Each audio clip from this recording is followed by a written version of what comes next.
दिन का सत्र है और बहुत जल्दी। अरे उनसे कहो 3 दिन का क्यों, 3 घंटे का ही करते। विजन 2047 को लेके अभी से 24 घंटे सदन चलेगा कह रहे हैं। मैं 24 घंटे सदन चलाने का विरोध करता हूँ।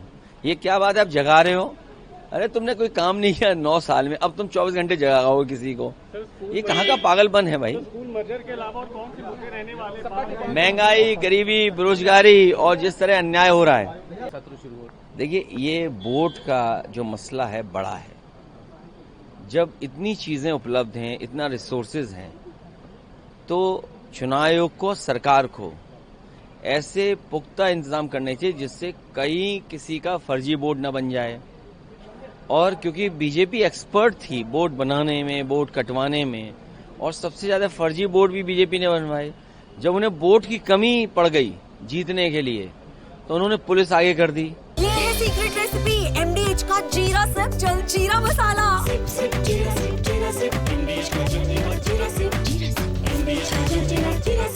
और इलेक्शन कमीशन को सबसे पहले उत्तर प्रदेश के बाई इलेक्शन को देखना चाहिए कि किस तरह सरकार ने इलेक्शन कमीशन को भी नहीं माना और हम इलेक्शन कमीशन को शिकायत करते रहे। इलेक्शन कमीशन ने कोई कार्रवाई नहीं की।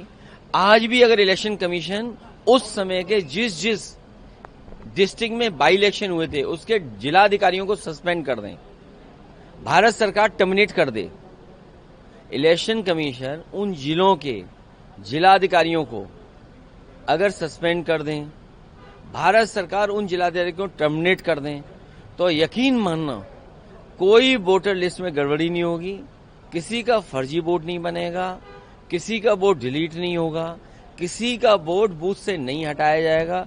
जब तक इलेक्शन कमीशन उन अधिकारियों के सस्पेंड और टर्मिनेट नहीं करेंगे, तब तक ये फर्जीफिकेशन, फोर्जरी नहीं रोक पाएगी सरकार। लेकिन उन्होंने, तेजस्वी ने कहा कि वहाँ के जो डिप्टी सीएम है बिहार के, उन्हीं के 2 API, इसीलिए जिस मैं ये संदर्भ यूपी का कह रहा था, और अगर वहां 2 वोट है डिप्टी सीएम के, यहाँ तो सीएम वोट लुटवा रहे थे, वहां तो डिप्टी सीएम के 2 ही वोट तो नकली निकले, यहाँ तो सीएम बूथ लुटवा रहे थे।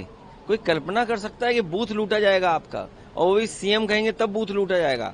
आप बताइए, अयोध्या में जो शिक्षा विभाग के अधिकारी अपॉइंट करे थे, जो दूसरों को ड्यूटी दे रहे थे, वो कौन थे?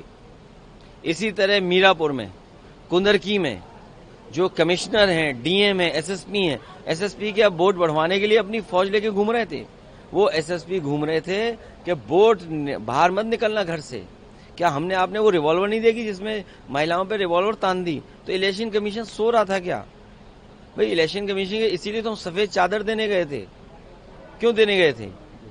तो जब अधिकारी ही अपराधी बन जाएंगे, जब अधिकारी ही अपराधी बन जाएंगे वोट छीनने के लिए, तो ये कार्रवाई कौन करेगा? सरकार को कार्रवाई करनी चाहिए, इलेक्शन कमीशन को कार्रवाई करनी चाहिए। अधिकारियों को अपराधी न बनने दें। इलेक्शन कमीशन से हमारा निवेदन है और सरकार से भी ये निवेदन है। दादी के हाथों का जादू और खुशबू से महकता घर, माँ की मुस्कुराहट और खाने की सुगंध। MDH गरम मसाला, क्योंकि हर रिश्ता है स्वाद से जुड़ा।